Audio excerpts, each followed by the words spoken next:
अगर आप भोजपुरी में आगे बढ़ना चाहते हैं तो आपको पवन सिंह के गाने पे ठुमका तो लगाना ही होगा। जी हाँ, फिर से कल्याणी सिंह एक अलग अंदाज में पवन सिंह के गाने पर वीडियो बनाती हुई दिखी है, लेकिन इसके बाद भी कुछ फैंस कुछ और कहते हुए नजर आए। सबसे पहले तो वीडियो को लाइक करें और चैनल को सब्सक्राइब करना बिल्कुल ना भूलें।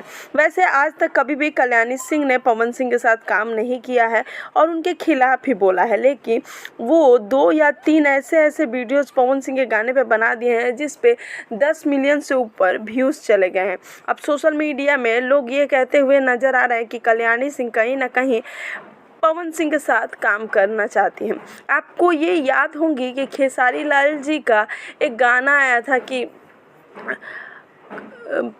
ओठवा फाट गईल आवे वाला मुआ चाट द, इस टाइप का गाना था, मुझे वो लाइन नहीं याद आ रहा है।